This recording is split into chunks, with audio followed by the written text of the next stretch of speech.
Welcome, everyone, to another episode of Fleeting Thoughts, an altered TCG podcast, part of the Maindeck podcast family. I'm Dan. And I'm Jordan. And today we just kind of wanted to go after what is essentially the ever blossoming beginning meta for the game in general. Now that there's been a handful of larger tournaments, obviously it's not going to be, this isn't like a defining, this is the meta going forward, but it's just a sneak peek into how things are starting to kind of shape up. Yeah, one of the most fun times in a TCG is when a new set releases, or in this case, when the game releases, and we finally get our favorite thing in the world, which is data. We get to see what is actually working, what are people playing, what's winning. And one of the big things that's, I think, fueling this episode in particular today is we have such an incredible article by Equinox on the Open Altered Anji 2024, which was a 1,024 player tournament held in Anji, France, which I mean, just like, okay, just first of all, their article is linked in the description below. So if you're watching on YouTube, you go click the description if you want to see this. I'm not going to be posting all of the graphics from the article there. Just go check out the article. We'll just be talking about it in this episode. But I cannot believe I'm so impressed and amazed and excited that this game literally just launched last month and it has 1,000-player tournament that took place in France. That is insane, isn't it, Jordan? Yeah, when I saw the like players, it's so crazy to me because that's a huge number. A lot of the other card games that we've played, like the bigger events that we go to, it's maybe like 300 to 500 is the most that I've ever personally been to, and those were at like Gen Con where there's already a large amount of people there. This is the first time I've seen a game not at a convention or anything that just blasted a 4-digit player amount. That's insane to me. And there's no Luffy involved here, right? There's no One Piece characters anywhere. It's like absolutely no. There's no Mickey Mouse. This is just its own original IP. Like it's like crazy. There's nothing drawing people in other than the game being great. And I think obviously it's in France, and it appears that the French community, which we already knew this, right? But the French community has really rallied around their pride of this game coming from France. So for all of our listeners who are outside of France in the US or in somewhere else, and they don't realize how much France loves this game, I hope you do now, because that's absurd. Now we do have in the US, it's unfortunately, as we're recording this, it's about to happen. And as we post this, it will have already happened. So we are missing out on a little bit of wonderful data from the Gamers Guild Grand Tournament in Arizona in the US, which is looking to have plenty of players for that as well. But that I'm sure would have, I guess, padded out our data a little bit more. And it's going to be very exciting, but it's nothing like the 1,000-player tournament that we're going to be talking about today, which is really, really crazy. So I just can't believe it.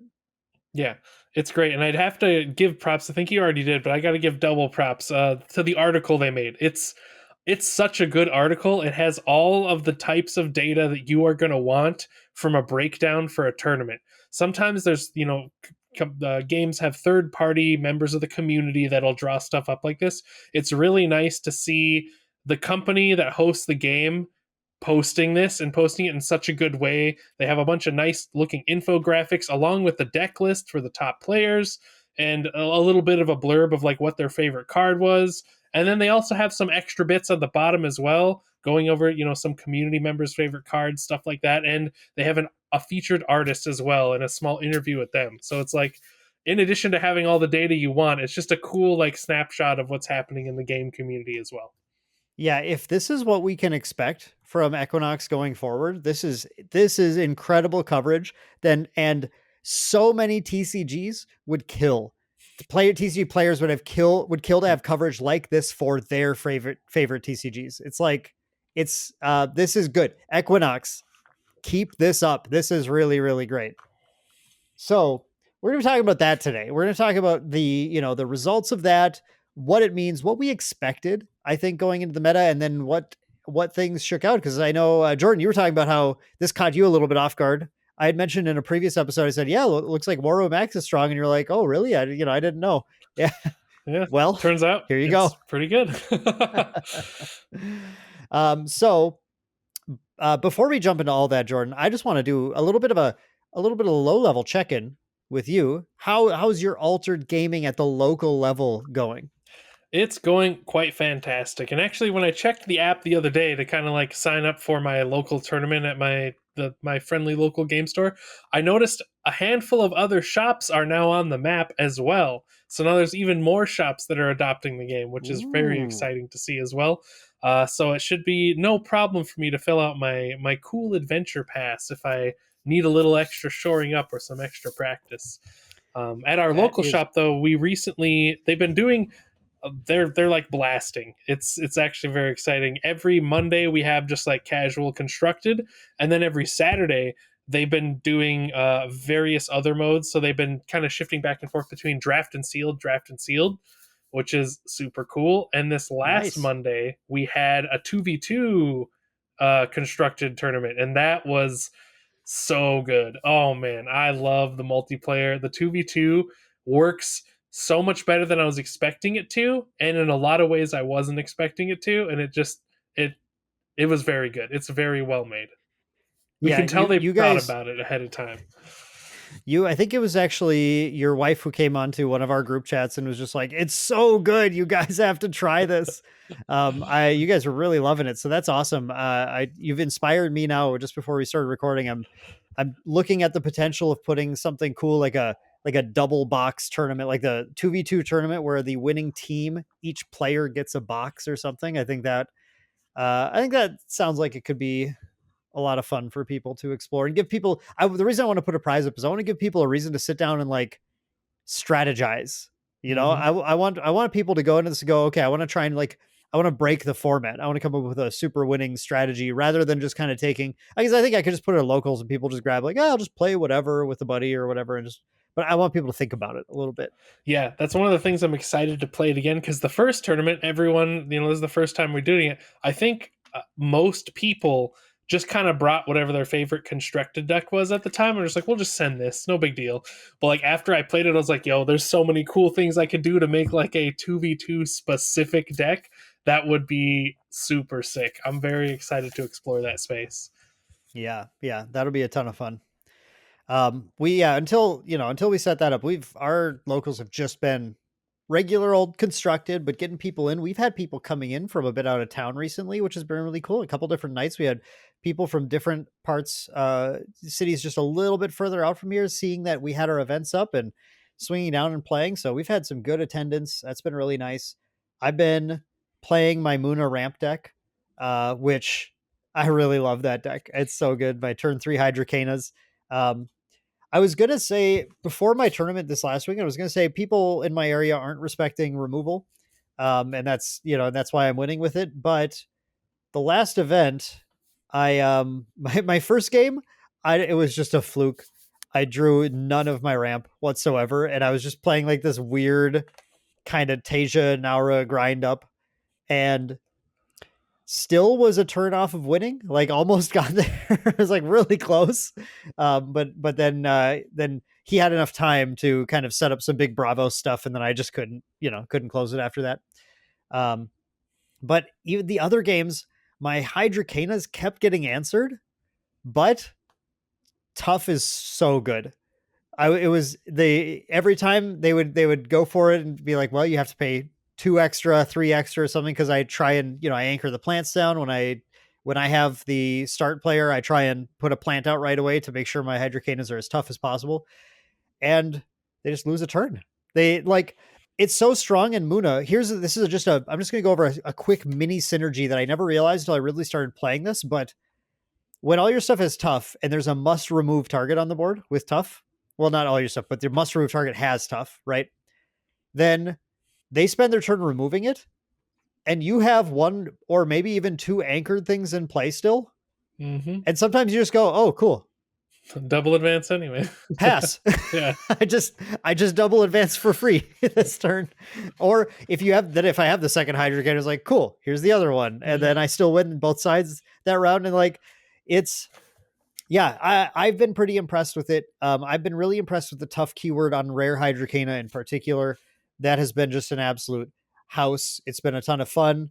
And I need to start testing other decks, but I really like playing this deck a lot. So um, that's been most of my experience lately is just getting to ramp, having a good time. Nice, nice, nice. Yeah. I said actually, I think I told someone I was going to put up a deck profile for it on Twitter this week, but this week was just shot. I've still been recovering from some previous travel and trying to catch up on things, but I will 100%. I will have the deck profile up for the ramp Muna deck the week this episode releases.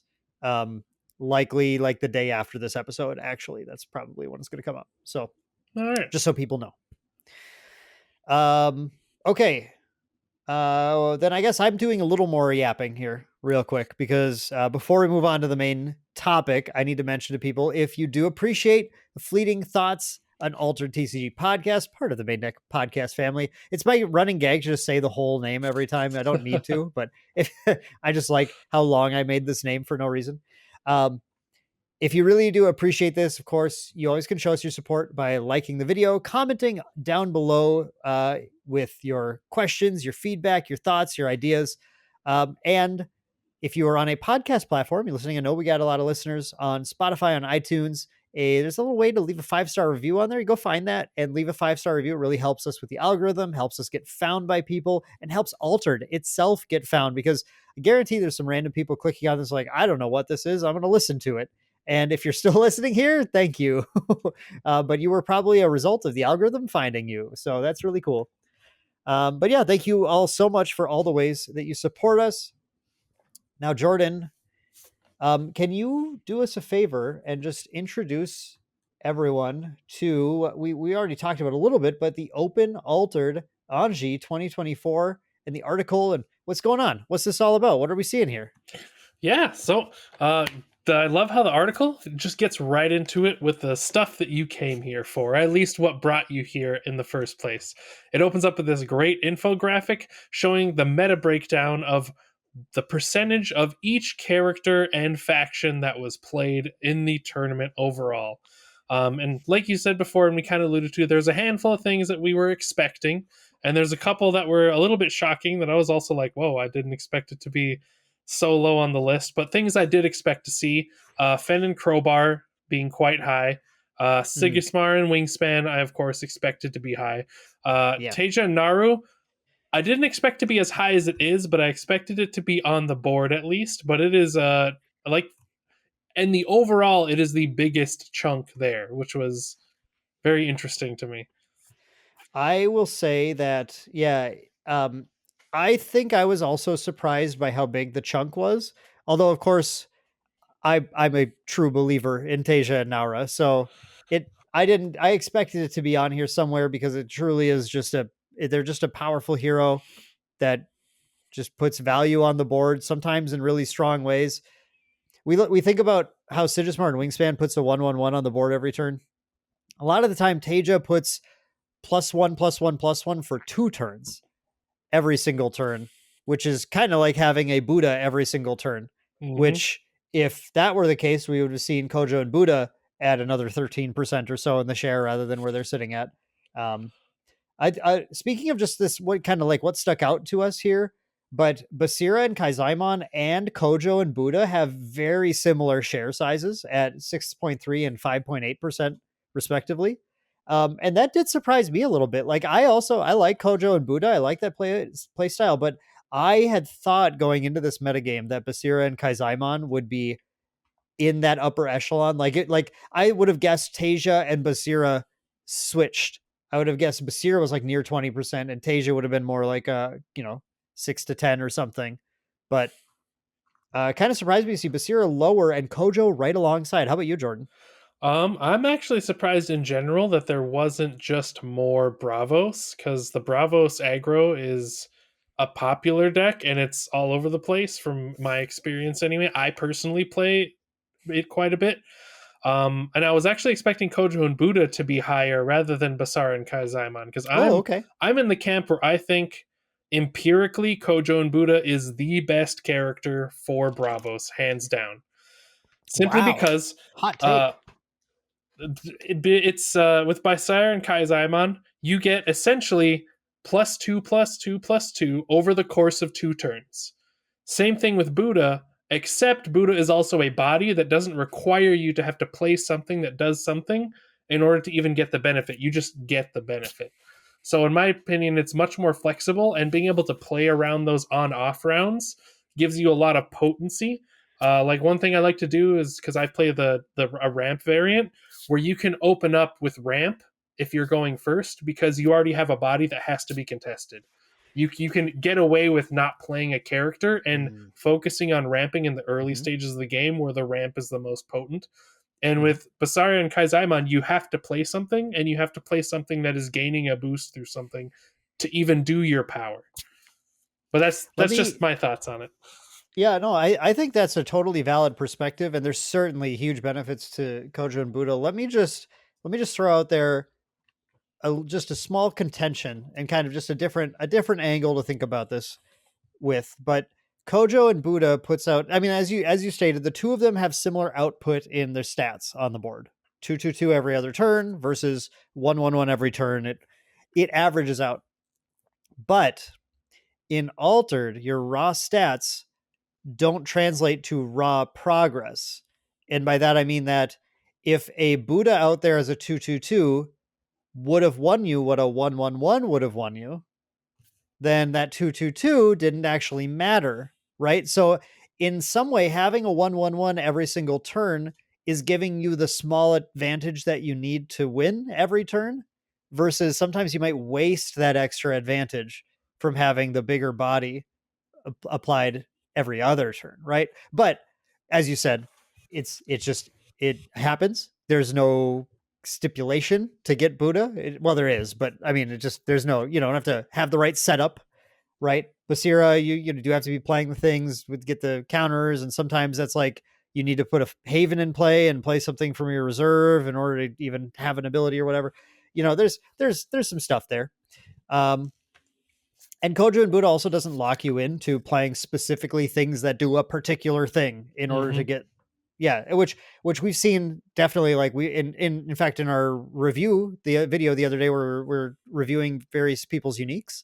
There was a unique where we talked about it and like this is what Kojo and Buddha wants, right? And it's nice to be able to find stuff like that and find niches. And I think ultimately they both are about the same percentage. So they're probably both pretty good, right? Yep.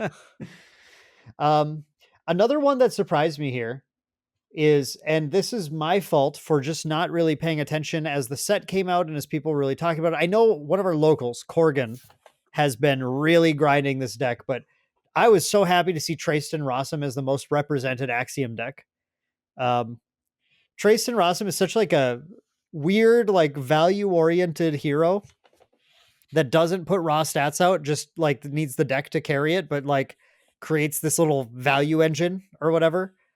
And I love that this is the Axiom deck that people have like immediately all gone to play, because it's just such a goofy, like moving stuff all over the place kind of deck. But it's cool that it's like, actually, no, this is actually powerful. I would have bet Subhash would have been the top if you had asked me prior to release. I also would have bet that. That's my personal favorite as well, and it's. I am actually, like you said, I was excited to see that Trace and Rossum is higher, even though I love my Subhash and Marmo. It's also a small rip in the peps for Sierra and Oddball. Oh The yeah. the nerf was not kind to Sierra and Oddball, but it needed to happen. But I feel like I don't know what you do in this case to make it like not as bad as it is, but it would have been too oppressively good had they not changed it. So I'm glad they Yeah. did it overall. One Yeah. other thing that No. stood out to me though that I was very shocked. Akesha and Taru is so Mm. low. This Having is exactly what I was gonna talk about yeah, next. Yeah. having the best ability bar none on a character, and it is 3.4% feels criminal to me. I was going to actually provide my analysis as to why I think this is the case. But every time there's a new, for people who are new to TCGs, maybe Altered's your first one. When TCGs have a new set, or a new release or this new game, there is a curve you can usually watch in how people approach the game that plays out. I mean, most of the time. Most of the time, it works this way. The times when it doesn't work this way is when there's just some sort of card combination that is so obviously excessively powerful that it just upends this usual flow. But the usual flow is a new set comes out. The first decks people gravitate towards are like generally stats based aggressive decks that just put numbers on the board and they present a problem because everybody looks through the set and they go, oh, here's the best problem. And then they push it out there and then they win. Right. And what usually happens after that is that these mid-range decks, or is what we like to call them in card games, those are decks that are just based on going like they don't want to go super late in the game, but they want to slow down the aggro decks and then just kind of accrue better value than them and then win with just kind of efficient cards and card advantage and stuff in sort of the mid to late stages of the game.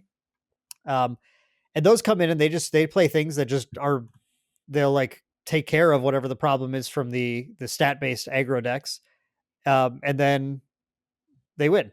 But then what happens is once those start winning, control decks come in who just say, well, okay, if we're going to go later into the game, all of my cards are just going to become excessively better. I'm playing all the late game stuff. Just let the game go slightly later, answer the mid range deck stuff, and then win the game. And then finally, the aggro decks come back in and go, oh, you guys are playing way too slow. And then they just win the game again against the control decks. So that's how we create our usual sort of triangle. Now, Altered is a weird game. Altered is a weird game from this perspective. Some of these sorts of play styles, jury's still out on exactly like how to define them, how they work. Like what is an aggro deck when your progress is limited to at maximum 2 per turn and it's quite hard to get both. Um, what is a control deck when everything leaves play anyway and like answering stuff on the board is kind of the same as just winning on one side. Like when Izmir has a bunch of cheap stuff, it just puts out a cheap thing and then answers something and like it's kind of the same thing as just putting 2 things there and winning. So there are some questions about how these play out, but undoubtedly Akesha and Taru is built for a reactive style deck, which is what a control deck typically is in this game.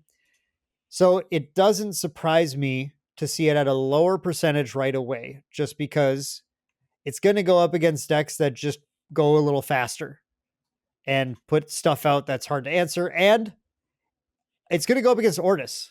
And Ortis decks like this, what 18.1% share of Sigismar and Wingspan, they just put out free stuff every turn. And you can't banishing gate your way through a bunch of tokens. It just doesn't. It doesn't gel, right? For sure. So we have, we have just kind of an early metagame where I expect things like Akesha and Taro to not quite be where they're at until we have front runners. And that's where we're going to start to get from this breakdown, which is, I think, going to be one of our big takeaways at the end, is that we have front runners as to which decks are the best performing and which ones you can immediately expect to see played at a competitive event. And once you have expectations for what's going to be played, that's when players can start to metagame a little more. And perhaps we'll see decks like Akesha and Taru come out because the Izmir deck, the faction that has all of the potential answers to anything goes, okay, well here, now I need to answer this, this, and this. I build the deck this way, and now I'll answer all the problems. And then they can perhaps try to quell the tide right now of Ortis, primarily Ortis, as we'll get to in a second. Yep. Another good takeaway here, as that really delighted me, is outside of the character breakdown, they also just did a faction breakdown, and the factions outside of Ortis having a slightly bigger chunk, which was expected. I know a lot of people had picked up the Sigismar and Wingspan starter deck because the starter deck meta for the longest time, everyone was like, yo, this is the best starter deck hands down. So it makes sense that Ortis would probably out the gates be a little bit more beefy, but aside from that, all the rest are pretty close. Like this is a pretty symmetrical pie chart as far as the colors. Obviously, Izmir is trailing behind them, but if Ortis had cut, a couple percent to go down to where everyone else is at, this is a very, very, like I said, very even breakdown for the most part. Yeah, it's not bad. It's Ortis like as a 6 faction game, it should be what 15ish 18% something like that, right? For each one to be even.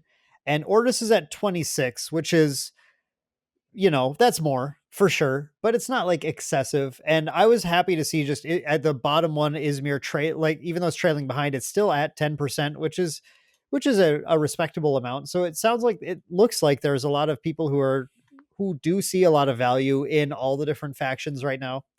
Um, I think in a second, what we're going to do is we're going to take this faction breakdown and we're going to look at the top 128 breakdown. So it's a huge tournament. So it's a top cut of 128 instead of, What you 16 or something. Um, but we can get I think, some interesting inferences when we look at how these percentages in the faction breakdown transfer into the percentages of the top 128 breakdown in something that in the TCG world we like to call conversion, right? We're going to see what the conversion rate is from a deck entering the tournament to a deck top cutting the tournament. But before we jump there, Jordan, I just want to ask you, is there anything else you wanted to go over? Um, or did you want to introduce this 128 at all in a particular way? You do have the floor on that. Before we move on, I did want to also say it's the other thing that stood out to me that I thought was kind of interesting because I know a lot of people in the beginning of the game, anyway, were talking up Ghoulrang and Toxin, maybe thinking that that was going to be too good of a deck. Like you get too much value too fast under Ortis with all your tokens and just making it slow the game down. It's interesting how it is third lowest played in this entire set at a lowly 0.55%. But as we'll see in a minute, it doesn't matter if you're low in number as long as you make the cut, right? Yeah. Yeah. One person does feel that way. Yes. But yeah, so we can mosey on through to the top 128. It just feels weird that like the top 128 is just nuts that there's that that's many. a big tournament for some other Kickstarter games. Like for us. So there are some other Kickstarter games where that would be a mind blowing attendance, right? But that's the top cut of this event. That's just the cream of the crop for this event. Yeah.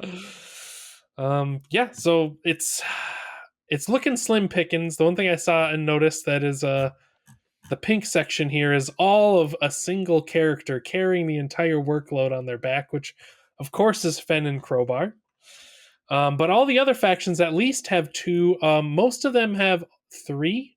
Maybe not most of them. Yeah, just kidding. No. So most of them have two. Some two, of them have three. Half of them have each. two. If we're gonna do the math, half of them have two. Two of them have three, and then Fen holds the torch alone for Lyra. Yeah. I of course want to drift right to purple since it was we were just talking about it. We got Ysmir, which all three characters are present here in the top 128, and there was a total of 11 out of them, which is pretty good, especially given the lower numbers that was played in the overall tournament. So, like you said, they may have been short in attendance, but overall they're showing their potency here. Well, let's just like I started to kind of preface this before, but let's just bring in this conversion math and we'll talk about it a little bit. But there were 10%, 10.4% Izmir players in the tournament, and then we had 11 players out of 128, which is pretty like that's within the margin of error. That's about the conversion to expect when you have 10% of the tournament is Izmir, 10% of the top cut is Izmir. That means that this deck is a reasonably converting deck. It's not this, by the way, when we start talking about conversion, it's a lot of like pseudoscience-y math almost, where there's a lot of things that go into it, and a lot of potential errors. And all we can really do is try and like glean guesses, estimations from this because of how many factors go into determining what like a percentage you should expect. But generally, when we see a deck convert at the same percent that it entered the tournament at, that's like our baseline. That's like, this is a fair conversion. When it converts less than that, we start to think that a deck was expected to be a lot more powerful than it actually played out to be. So the deck is underpowered in a way. And when it converts a lot more than its percentage, that's foreshadowing. Then we start to expect that the deck is perhaps overperforming and is maybe a little too good compared to where it should be. So we see Izmir rocking it right at the baseline, you should feel just fine going to a tournament with an Izmir deck. If you love Izmir, is it going to be the best deck in the room? It might not be. It might be quite good too. It's just a solid deck. True. Which color do you want to tackle next? I want to save the big obvious one for last, just because Yeah, it's yeah, pretty that's fair. insane. It has an insane conversion rate. Yeah, that's fair. I mean, I think we can kind of crack through these twofers a little bit pretty fast. We have Yeah. Axiom at 11 also, which is compared to 14.2% is just slightly under with no conversions from Sierra, as we sort of mentioned. But the percentages match about what we expect. Traced is about performing on par. Subhash maybe ended up converting a little less. So even more confusing to us who thought Subhash was going to be really good. But yeah, I don't know. Do you have anything to add to? You're the engineer here. What do you want to talk about with the engineers? Yeah, this all seems pretty cut and dry, like you said. The next one, though, Bravos, Kojo coming up on top over Yeah, Masaria. I thought that was huge. Yeah, Kojo at 5 and Basira at 2, so 7 of them made top 128, which is pretty low to be fair. We're looking at about a 5% of the top 128 out of a 12.4% representation in the full tournament. So definitely seeing some underperformance, but the big takeaway, I agree totally, is that Kojo more consistent. Pretty impressive. And I think that makes sense too, considering how Basira decks are often really dependent on these kind of like seasoned, lose fleeting, combo-y things where they're just trying to like get a lot of boost counters on something. And if we look at these deck lists down below, we see a lot of respect for interaction. And Basira gets, and I think to your point earlier, Basira gets blown out pretty easily by good interaction. And Kojo and Buddha is like literally just like making it harder to interact with them by putting another body on the board. Mm-hmm. And then lastly, we got mainly Teru and Naru. Tasia and Naru. I combined their name into one there for a second, but we did get a lone Rin making it to the top. This is my favorite. Whoever you are, the Rin player who top 128'd, you are my favorite player in this tournament, because if we have to go deep into this meta breakdown pie chart to find Rin at 0.55%. I'm going to do the math. 1024 times 0.0055. There were somewhere between 5 and 6 Rin and Orchid players in the entire tournament out of 1,024 players. And then one of them makes it in a top cut. They are, in fact, defying the odds if we just look at that, because 0.55% converted to 0.8%. So that Rin player, very good Rin player, huge fan. But yeah, otherwise 12 Tajas, no Arjans made it, unfortunately. And I've had that experience too. I was really high on Arjun early on before the game came out fully. And I have an Arjun deck, and what that Arjun deck does is just kind of screw around. It just like spins its wheels for a while. It puts out some weird things and anchors them, and then it loses. And so I've been playing a lot of Tasia. So instead, I got to figure Arjun out, I guess. But yeah, just huge props to that Rin player. But overall, conversion for Muna is a bit under also, actually. 19.6% play for Muna, but just barely 10% conversion into the top 128. Only 10% because the Rin player carries it over into it. Yeah, and then second to last but not least, we have our Team Fen and Crowbar, which did quite well. Actually, this will be the first of the uphill or uptick in conversion here. Yeah, tell us, Jordan. Tell us why, because you said right away like it seemed expected to you that Fen was here. So why don't you tell our audience about why you expected Fen on here?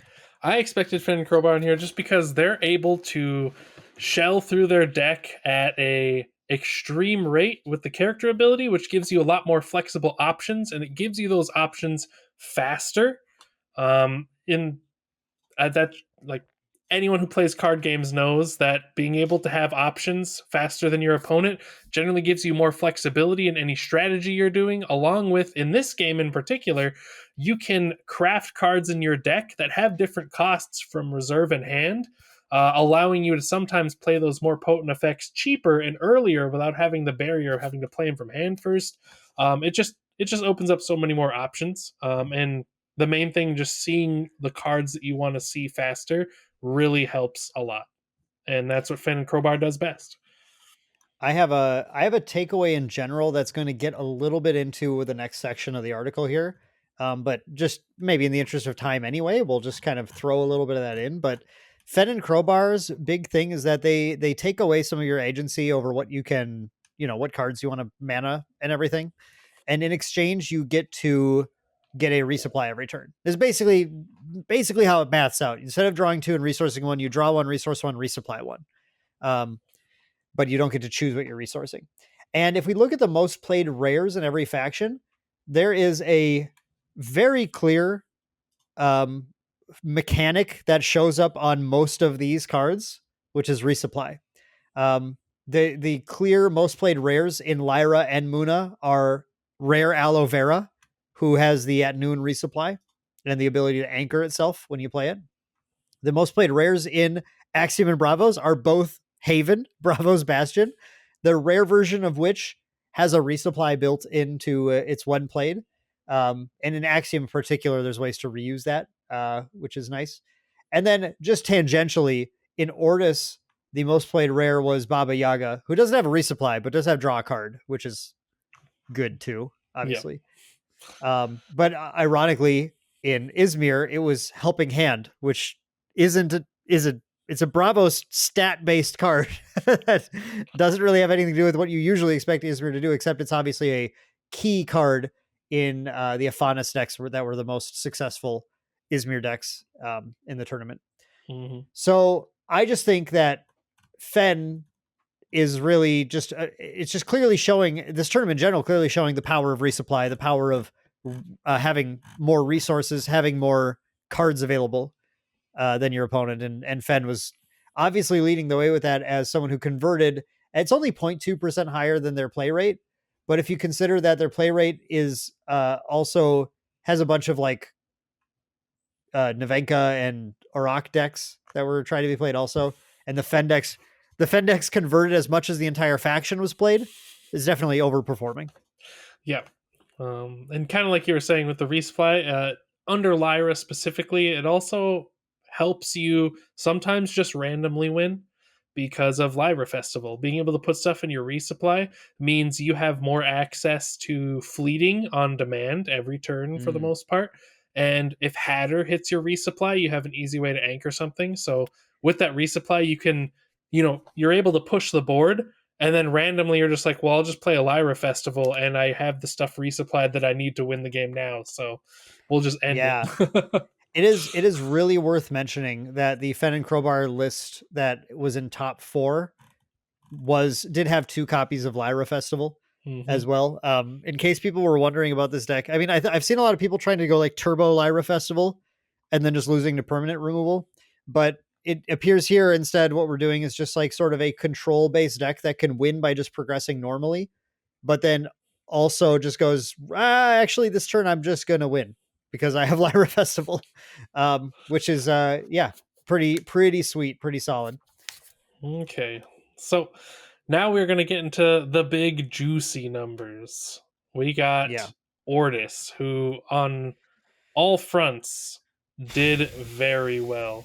Even the yeah. least played character, Gulrang, had an increase in conversion Well, yeah. by a Again, small amount, but it's there. one of these like Rin where yeah, it was 0.55 to zero point 0.8 again. Um, but yeah, Ortis is 50% of the top 128. It's half of the top cut. And just to put that in perspective, if you're playing another card game and it's a top 16, this is if you see the same deck 8 times in the top 16, which in most situations you'll go, yeah, okay, that deck is probably performing a little too much, right? hmm And we saw we did see a mix though. Like there was the one Goreng, but then there were 39 Sigismar and 24 Waru and Max. Um, when we compare that to the numbers, again, Ortis was played 26.3% of the time. So they doubled their conversion rate. Their conversion rate was double what the play rate was.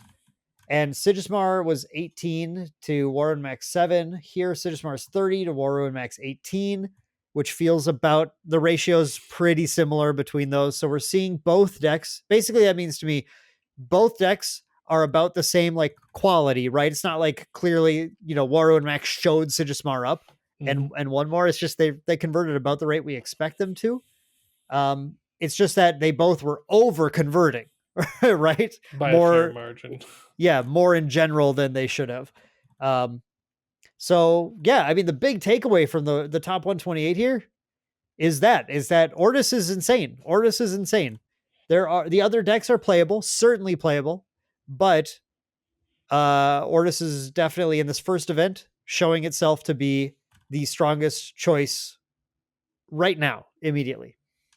Yeah, and I personally am okay with it, and I think they kind of expected something like this. If I had to postulate a bit here, mainly just because they're delaying any serious, like air quotes, serious competitive OP until next year when the second set comes out. So what my head canon is here is they knew that it was going to be something like this, so they wanted to focus on getting the casual play in the workings while the game, grew and had traction. And I feel like the second set is going to round everything out a little bit more. And also just because its players are green, I feel like as tournaments go on, this will probably also round out a bit as well. It makes sense that Ortis and the first big tournaments are going to be there because they are the most forward front, like how the lines of play are more forward and easier to pick up on. It's like get a bunch of dudes, seems good, very easy to pick cards to do. Waru and Mac, you have a bunch of good stifling abilities. If it has the word bureaucrat on it, probably going to be in the deck. Not to take anything away from the players or anything. I'm not saying that it's brain dead or anything. I'm just saying out the gate, it's easier to see those synergies than it is some of the other decks. And it makes sense that the early tournaments will have them as a larger percentage. But I feel like they'll still probably be on top, but they'll probably curb down their huge conversion rate as time goes on. People are gonna, like you said, Ortis has presented the problem. People are now going to start trying to figure out how to beat them, and they will find ways to fight back, and that'll help battle Ortis in the future. Yeah, yeah, and that's one of the most exciting things about TCGs is just that always available challenge to try and figure out what is the metagame, how do I defeat it. What we saw when the top 128 went to this final top 16 bracket is we saw, while Sigismar converted extremely well out of the general pool into the top cut, the Sigismars got eaten up in their way to the top 16 with only two Sigismars actually making it compared to, I don't even have the number here, 1, 2, 3, 4, 5, 6, 7. I think 7 Waru and Max made it in. So there's that like complete inversion that we were like wondering if was going to exist earlier, but we found that Waru and Mac ended up being sort of the top dog. So when you're talking about approaching the meta, one of the main things that I think people are going to do now is figure out, okay, well, what beats these bureaucrats? How do we fight the tide of all of my stuff is more expensive and there's a free token, or my stuff doesn't do anything and there's a free token, or there's a free sabotage in a turn and here's a free token. There's just the Waru and Mac things that are just clogging up the board. And that's going to be the challenge for the players to start to overcome, right? Oh yeah, I'm excited to see what cool tricks people have up their sleeves. And in addition to that, if you guys check out the deck list, it has a neat thing on the bottom where it was that player's favorite card in the deck, and you'll notice there's a particular card in all the Waru and Mac decks that they labeled as their favorite workhorse. Outside of one, there was one that had. Oh, never mind, it's half. If it is half, Yeah. okay. Yeah. I thought it was Yeah. more than it was because it's a bonkers card in my mind, but You know what though? So okay, so let's talk about that real quick. So first of all, congratulations to Neuro. Neuro was the winner, well deserved. Obviously, this had to be a hard tournament to play. It's huge, 1,000,000 rounds, and Neuro had to play really well. Neuro at the end had to beat a Sigismar and Wingspan, which I expect Waru and Mac is actually pretty good against Sigismar. So, but still, I'm sure it was difficult. Had to then beat a mirror match, Waru and Mac, and then another mirror match, Waru and Mac, in order to get to finals, which was a pretty tough gauntlet to have to do that. So Neuro obviously did a great job. Huge congrats to them. But then congrats to the entire top 8, top 16 here. But the thing that is really cool, so Neuro and let's see, Nadirm, maybe I'm gonna go with that. Both chose Robin Hood as their favorite card, and we'll put a pin in that for just a sec because that's in a few minutes we'll just talk about some rumors going around, some discussion going around about Robin Hood. But yeah, Robin Hood pegged as that favorite card, which makes sense because in Waru and Mac, what do you get to do? You get to asleep Robin Hood, set it there for 2 turns. It's rare Robin Hood, of course. You're making all your opponent's cards cost 1 less for 2 turns. One more. And God forbid you play a second Robin Hood on the next turn. Whereas Sokoi and Sebastian both chose Ortis Attorney. Ortis Attorney, a great little workhorse of a card that just plops down for some 2/2/2 for 2, but in War and Mac, it's asleep right away, and draws you a card, likely the first turn for sure, and then possibly the second turn you have it as well. So just sort of fueling the engine a little bit, right? And like this is a great top pick for the deck in my opinion, because it does feel like the kind of card that the deck doesn't get off the ground necessarily all the time unless it kind of gets and sees, because that it just lets you have the access to all the abilities you need to have access to, like you were saying with Fen and Crowbar earlier, Jordan. Yeah, 100%. Being able to draw cards turns out in almost every game, pretty good ability. And with this one, it also keeps a body, and it gives you that choice as well, because you can do other things to keep it on. You could choose to sleep something else and then just play it if you need the body out right now. Warren Mac has that nice flexibility if you have more than, especially since the Ortis Attorney is a 2 cost, it really does open it up to being like, I could play something else or I could play this and then decide what I want to do this turn based on what the opponent's doing, obviously. But yeah, like you said, it's a great workhorse of a card. It just kind of has everything you're looking for in a card for Waru and Mac. Mm-hmm. Yep, for sure. Outside of that, there are a lot of similarities between these deck lists, right? We are seeing, I think, a number of pretty commonly played cards. Now, of course, especially when you get down to War and Mac, like you said, it's the bureaucrats. If you jam them in, it's not that complicated to build. You do see a little bit of variety in the removal spells people are choosing. Mm-hmm. We see some of these lists going like Teamwork, Keylon, Sticky Seals, basically your core Ortis removal pieces. Whereas I know we have at least Sebastian down here who's relying on Charge instead, going, you know what, sometimes I'm going to, and Nadirim and Neuro all actually went the Charge route and then mixed that up a little bit compared to Sokoi, who just wanted all the removal. So it is nice to see just a little bit of sort of personal flair, personal choice being in there, and seeing a couple of different variations, seeing success. Yeah. There is one thing that I wish I could see about these lists that sadly I cannot. I know what it is. Yeah. They have it listed which cards were unique, but I would really like to mouse over or click on it to see what that unique specifically did. Because they have, like Naru has the Council unique, the Ortis Cadets unique, and a Thoth unique. But I really, it burns in my mind that I don't know what those uniques are doing for the deck outside of the stat line, obviously. Absolutely agreed. That would be really nice to know. And just on the line of uniques, and maybe just starting to delve into the other top 8 decks. So we did have 4 Waru and Max in top 8. We had an Aphanis and Senka that was in top 8. Skycrier playing this. And I just want to point out, just regarding these uniques, the Aphanis and Senka list has 3 uniques, and they are all Spindle Harvesters. 3 unique spindle harvesters. And right away I was like, oh, that's funny. And then I thought about it for a second. I'm like, no, that makes sense because I'm sure they are just really dope anchored units that have some additional ability to gain counters or whatever. They're just exactly what Afanis wants. They're just going to put an anchored body on the board and then Blast it to the throw moon. counters on it. So Yeah, and there's a non-zero chance that those, like I said, I wish I could read them, that those uniques have something like the mage dancers, where when yeah, when you spells play a spell, happens, something will yep, happen on it, and that'll get out of control really quickly. yeah. So it's really cool to see. This is an example. If we could see these potentially of a list where access to certain abilities on certain uniques is sort of like making or breaking the list, something that we've been wondering if it would really be the case, and a lot of people have speculated it would. But we have to see them. We don't really know.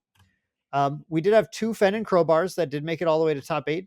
As we had mentioned earlier, one of them, the one piloted by Haru, is running 2 Lyra festivals as sort of a cheeky extra win con.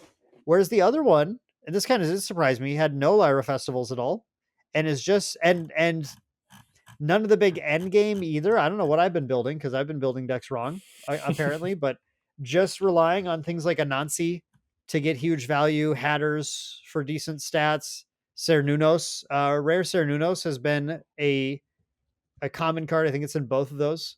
I believe I it is, guess I yeah. should say a rare card. Oh no, it's not. It's actually only in. Oh, is it It's only in the Ricky Lock? yeah, and maybe that makes sense because the Ricky Lockie's version is the one that doesn't have Lyra Festival. So maybe he's like, I don't, Just if I'm pushing not going that bodies. route, I'm just gonna play stats. And I really like Rare Cernunos. I love that. Just 4/4/4 for 3. Like first turn, no, my turn. I'm taking this. You're not kind of thing. A lot of the time. Especially when you go second, it feels so good because chances are they're not going to be able to play something to contest it. And I love Yeah, seeing them tap 3 when I have a Cernunnos in hand because I'm like, sick. You're yeah, losing this first round, buddy. yeah. Exactly. It feels really good. Both of them picked aloe vera, rare aloe vera as their favorite card. Again, resupply is powerful. That's if you can take anything away from this, like we've seen, take away that Waro and Mac is maybe a little too good, and resupply is what you should be looking at. You got to be thinking about these resupply effects because they are they're winning games. They are Um, very much winning games. Speaking of resupply, Trace and Rossum, also a deck that made it in top 8. That is I think that's our last top 8 if I'm not terrible at math. Yeah, that Yes. pans out. So Solution, love that name by the way. Solution playing Trace and Rossum. Only permanent. So there's been a lot of discussion. I've seen people like, what permanents do you play in Trace and Rossum? Do you play permanents in it? Um, and just because you could play permanents out of the resupply, out of reserve, and they don't. There's no like loss when you do that. But only playing Haven. I don't know why it's kind of listed weird in the article. There's a 1 out of 3 Haven and then a 2 out of 3 Haven, but they're both rare Haven. Yeah. My So, assumption is because the app, like, even though the art is the same, a lot of the oh, cards distinct between the Kickstarter version and the non because yep, the symbol in the bottom left is different. So my assumption is one of those entries is a Kickstarter edition and the other entry is a non-Kickstarter edition. yep. No, I agree totally. That makes sense. But otherwise, we see a lot of what we expect here of just this kind of like big stat play from reserve kind of thing. So we're playing Amelia Earhart's. We're playing. We got some Capelias in there. I think only 2 though. Doesn't go with all 3 Capelias, which is interesting. I would have immediately thought all 3, but maybe that's more of a sub hash thing to do. Yeah, Um, being able to put it because it's specifically when put from hand into reserve, yeah, so you which have is to a you little have to do it harder to after do. you've triggered traced. Yeah, You have to get all the way there first before you get to do that. yeah, Or put it in with Keylon Elemental or something. yeah. But the Um, Athena coming in big play here. oh yeah, yep. We got some Athena ending the game. Keylon Burst as our control. Yeah, like this is a lot of the cards that say reserve on them, the things that you kind of expect from Trace and Rossum, but um, clearly piloted well and in the right combination here. I like things like the rare Izmir Stargazer too. I think in the video I did on Trace and Rossum, I talked a little bit about this. Because I think I played Izmir Stargazer in that list too, actually. Now that I'm thinking about it, because I had talked about how I'd gone through several iterations of this list and was finally like realizing like I just got to play like all the low cost things that I can because you goal to win the game is to turn on Trace and Rossum as fast as possible. So Mm-hmm. you just jam dudes out there. Go, I don't care. I really don't care. I need to put dudes out so they go in reserve and so I can play them for cheap as fast as possible. But yeah, that's kind of our top 8. So ultimately, just the 4 factions, right? Ortis, Lyra, Izmir, and Axiom. Mm-hmm. Muna and Bravos totally stiffed, not making it into the top 8 at all. Yeah. Little unfortunate, but maybe they can take a look at this metagame, figure out what works, come back. Maybe we'll see a different metagame in Arizona this weekend. Or maybe I should, for you guys, you already saw a different metagame perhaps, but I'm going to expect a lot of Waru and Mac. And on that note, Jordan, I think we've heard a little bit about the devs talking about Waru and Mac, a little bit of chatter. Yep. You want to fill the audience in on just kind of rumors. the rumors? So I'm actually excited for you to tell me because I have only heard in passing, but from what I've heard, you can confirm if you've heard the same thing, that our boy Robin Hood might be getting a potential change and losing the bureaucrat title, which is something that Waru and Mac players may be sad about, but given the stats and how not quite oppressive, but how sour it is to sit there for 4 turns having things cost 1 or 2 more, would be just removing that bureaucrat off there, so Waru and Mac can't put it to sleep all the time and keep it around for longer than it probably was intended to be. Is this true? That is it's being talked about. There's absolutely no confirmation that this is what is happening. Please don't take this as news, as what like that's definitely what's going to happen. I've heard it mentioned. It's sort of an just a proposed idea to potentially nerf Robin Hood without dealing, having to deal any serious blows to playable cards in the metagame. I think Robin Hood's completely playable at that point. I think it's a smart surgical nerf that just kind of lowers the oppressive power of the Warren Mac deck. And in particular, it's talked about as being a solution to sort of an unfun play pattern that we saw develop where the devs didn't necessarily intend, they intended Robin Hood to just be mildly disruptive and not frustrating to play against. And it just turned out that a sleeping Robin Hood for 2 turns, sometimes playing a second one, is just annoying players a little too much, where it's maybe got to go. So we'll see. We'll see if they end up deciding to do that. I think it's a pretty smart change. Do you have any thoughts on it, Jordan? I agree if they do decide to change it, because like you said, it's a small change. It won't affect anything other than Waru and Mac, which, given how Warren Mac has been testing and being played, it'll probably still be a top deck even without it, but it'll at least be a little less oppressive to play against and make it a little easier to bring that conversion down to an expected value rather than a doubled value, which, Mm-hmm. which I think would be great. And like I said, it doesn't affect any of the other decks that play it. I believe, like you said, it was meant to be a disruption for a small amount of time, not something that sticks around for, turn 2 onward, which is what happens a lot of the times. Yeah, it's probably a good idea. So we'll have to look forward to that, see if that happens and see if anything else happens here. But we have the big thing I want to leave people with. We actually do have a mailbag question, so we're going to cover that right at the very end. But just sort of a last thought that I want to leave people with is that yeah, okay, like when it's a TCG has a metagame where there's one deck that's quite dominant, nobody really enjoys that too much. It's not super exciting. That's why we're looking forward to potential changes to adjust that. But also just a reminder that like Altered is a different game than most TCGs on the market and does have a different approach to everything. What we're seeing right now are not even the official OP program. These are upstart events by people who just wanted to get events going, and are based on our usual understanding of how tournaments work in TCGs. But we have heard plenty of talk, and we've talked about on the podcast about the devs wanting to do things like faction tournaments, wanting to do things like story based tournaments, and having events like those will completely shift how people approach this to the point where, like, sure, Waru and Mac's really good, but only the Ortis players can play that deck. And everyone else is playing different decks, and there's no reason that things have to be, if you know, if even if they didn't want to change anything, and if they just, and ultimately if War and Mech ended up being too good even after the meta developed a little bit, um the devs are in full control of how those tournaments work and how they want them to work, and they can just do whatever they need to do to make sure it's a fun experience for everybody, and I predict it will be. So I'm personally not too bothered by this. I just think it's exciting to see some decks doing well, and see what's going on in the metagame in general, so that now I can, when I'm building my decks, I can think about, okay, make sure I don't lose to Robin Hood, make sure I don't lose to Waru and Mac. What's your takeaway, Jordan?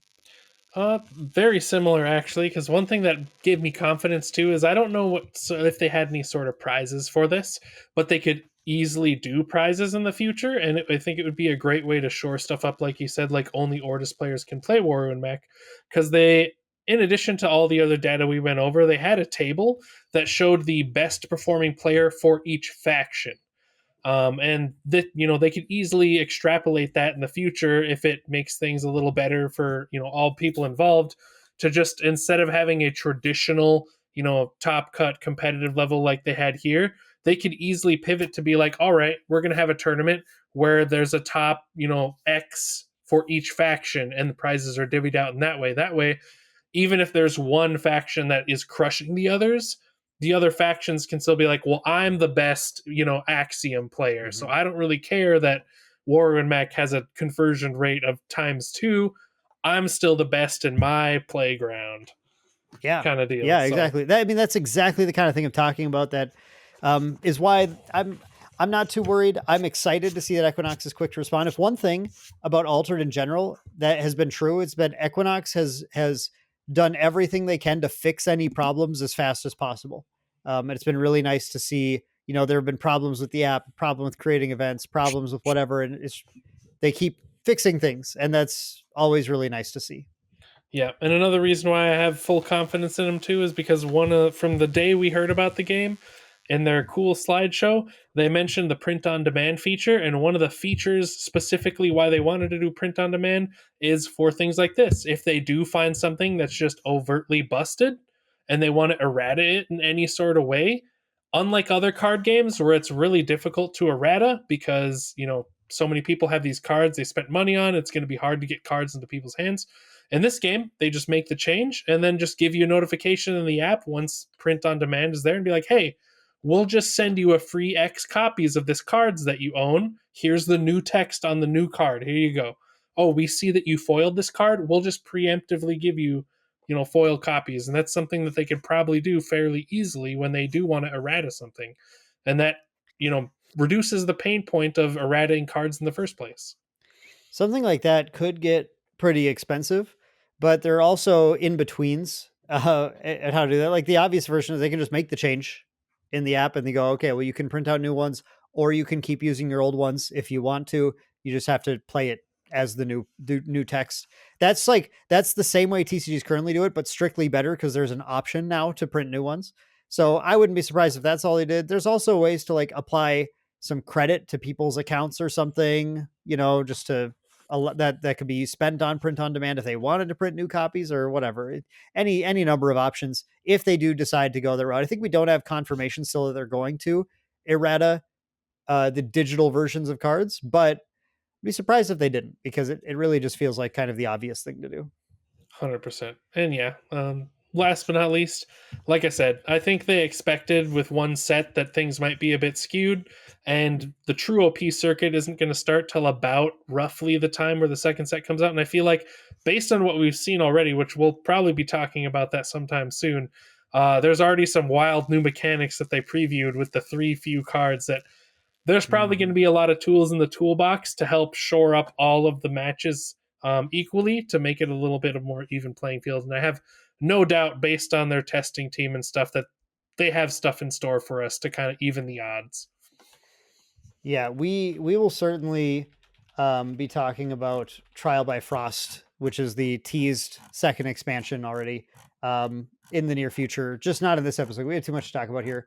Before we close it out, Jordan, we have a wonderful mailbag question that you didn't know about. This is a surprise for Jordan, and I'm really excited because Jordan gets called out in this also. I love this. I was having a great time reading this. So this is Kevin. Kevin emailed us a question for the podcast. It had some very nice words. Thank you, Kevin. I appreciate that you've been a listener, and hope that we're still bringing you some good content. He said, "For the love of Lyra, Jordan needs to stop calling heroes characters." Jordan, they're called heroes. Your hero and their companion is your leader card, so to speak, in this. And characters are actually the guys you put into play. This is true. This is true. You have been called out. Okay, but then Kevin had some nice questions for us. A couple of pretty simple ones. First of all, do you think we'll see unique heroes? I don't think we'll ever see unique heroes. Or if we do, it's going to be far down the line. Mainly just because that's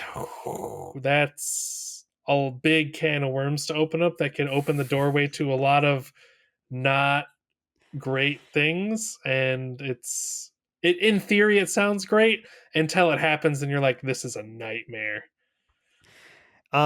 Yeah. So in theory, it's like the coolest thing in the world, right? So your deck is built around this completely unique character hero, but I meant character, not this card type, like just a character, whatever, but like a hero who's completely unique. Your opponent can't have anything that does the same set of effects that yours does. I think that's so cool. And also that's obviously insanely broken. Like there's just going to be, that's too much. I think, one thing we've talked about this unique thing a lot. I've talked with a lot of people like, I'm worried that the overpowered uniques are going to win tournaments or whatever. And I've pushed back quite a bit on that, being like, there are only 3 cards in your deck. You don't always see them. When you do, they're good, but your opponent also has good uniques, and it kind of washes out.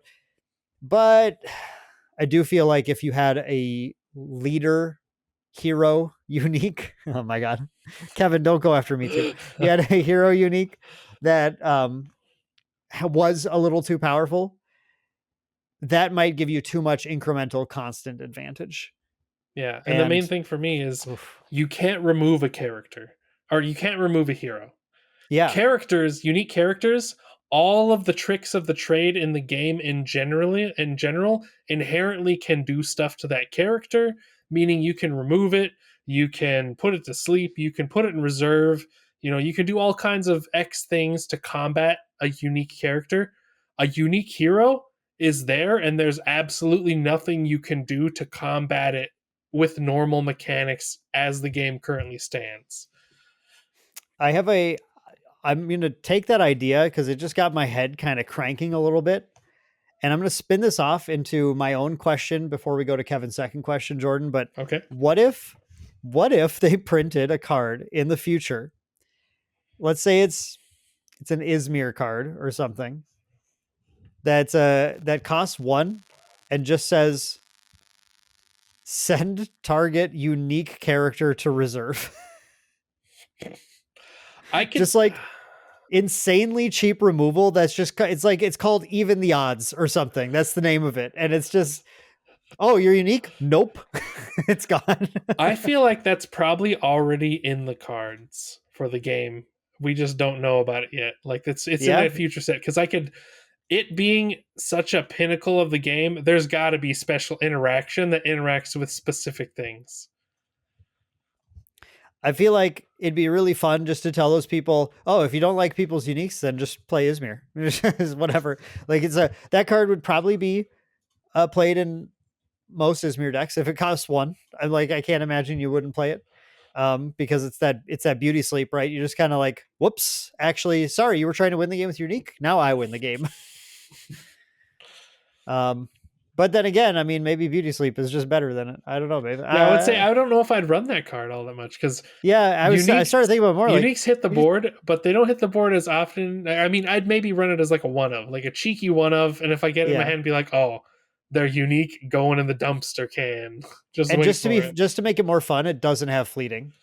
It's like 1/1 without fleeting. So like your first unique's gone, and then I'm ready to get your second unique. No, I don't know. Maybe you're right. Maybe that's not playable at all. The more I think about it, like Beauty Sleep is just so good. But maybe However, in a it's a common. multiplayer game, it would definitely hit because in my small sample size of multiplayer Ooh, games with 4 people in the field, there's a very large chance that at least one unique is hitting the board at some point somewhere. nice, nice, nice. But yeah, unique heroes. I don't see it. I don't think so. I think it would be too busted, and I feel like Equinox would feel like they don't want to go down that road. Second question also might have a pretty straightforward answer. How long until altered cards go up on TCGPlayer? Or because of the market Equinox is creating, will that never happen because it's not needed? Thoughts, Jordan? I want to say yes to both. I feel like the Yeah, marketplace for most people is going to just the yes or no question. obsolete the need for it being on TCG Player. But given how people buy and sell stuff and how they are already buying and selling stuff, there's a Mhm. non-zero chance that there'll be a push just to put it on there just because there's going to be people that still want to use TCG Player. So I can see. I don't know how the approval process for TCG Player backend is, like if the company has to approve their game being on there or not. If that's the Mhm. case, then it probably won't ever be on there.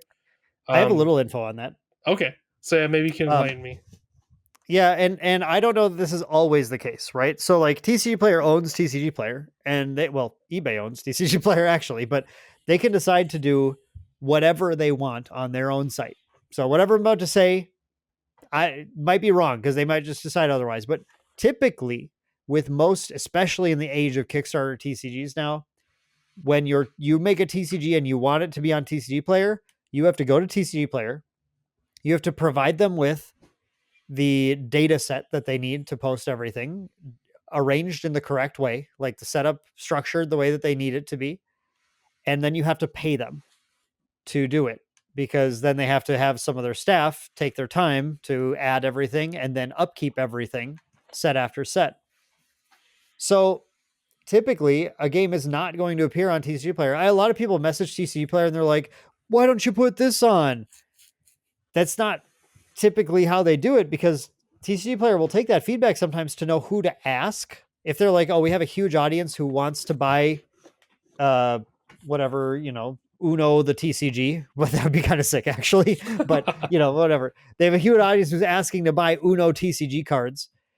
And then they'll go reach out to Uno TCG and be like, hey, people want to buy this. Do you want to go through our process to put it on? It's not typically that they do that and then go, oh, okay, well, let's get off our butts and put it on TCGPlayer finally. Then no, they're waiting for the process to engage, and they'll have to basically cold call the company. So they certainly could do it on their own if they felt like there was money to be made and wanted to do it. But I think currently the ball's in Equinox's court, and I don't see why they would do it right now. Yeah, I don't see it. And I was just thinking about it while you were saying that. I also don't think it'll ever truly be on TCG Player. If they did, it would be commons and rares only Yeah, because uh, TCGPlayer's database can't TCG handle Player, yeah, uniques. they can't handle uniques and the manpower to like constantly update and add like an entry for each unique would be just like there's Yeah, no way they want that headache. yeah. From the unique thing alone, that you can't have the whole game on there. I agree. Commons and rares would be doable, but Equinox has no incentive to do it because when you go through their marketplace when it launches, they are going to be getting the cut of the sales that TCGPlayer would normally get, right? Yeah. So it's the only reason is for like player satisfaction if that's deemed as a priority for that, and potentially marketing, like getting this game seen because it's on TCGPlayer. But I don't think that would outweigh losing out on probably a reasonable amount of the fees that they make on the marketplace, and it would just cost them money to do, and it's not feasible to even do the whole game, as Jordan said. Yeah, and plus, because of the nature of how you own cards in this game, I feel like TCG Player would have a hard time, A, Mm, just keeping up with it, and B, if someone has disputes and it goes and elevates to CCG Player having to fix it, because like they bought cards and they got the cards, but the cards are already scanned, and like that mhm. there's just a whole thing that they they are just going to want to keep their hands clean with that and be like, we only sell regular cards. We're owning the physical copy of the card is all you need, because otherwise, that opens the doorway to an irate customer doing something, or not saying that they'd sue, but like opens technically the doorway to sue, because they are a shop that is facilitating a sale of something, and if they don't do anything to help them under that circumstances, like there's potential. So with all that, I don't think it would ever go to TCGPlayer. And like, let alone it would also have, like, you'd have to have all the cards be like scanned or unscanned versions. Like, would they both have to be for sale on there? So, yeah, I don't know. There's so many hurdles. So I don't think it's going to happen. I think right now you're just stuck with the marketplace Discord, the Facebook group, and then just waiting for the marketplace to open. True. But thank you very much for those questions. Yeah, thank you, Kevin. Appreciate that. And then if anyone else has any mailbag questions, of course, you can always leave them for us in the comments down below. Just give us a hashtag mailbag and let us know your question. Or as we got here, you can always email them to maindeckgames@gmail.com and just put fleeting thoughtcast totally just, I'm leaving that in too. Dan is cooked. I am cooked. It's been a long week. Fleeting thoughts mailbag is what I'm trying to say, but I'm saying like thoughtcast something. I don't know. Put fleeting thoughts mailbag in the subject line of your email. Let us know what the question is. But Jordan, that's clearly I'm done here. So why don't you give us just a nice little outro for everybody? Of course. Thank you guys all for joining us. That was our fleeting thoughts, and thank you so much for watching and listening every week. We hope to speak with you again in about 2 weeks. Have a great night. Bye. Bye, everyone.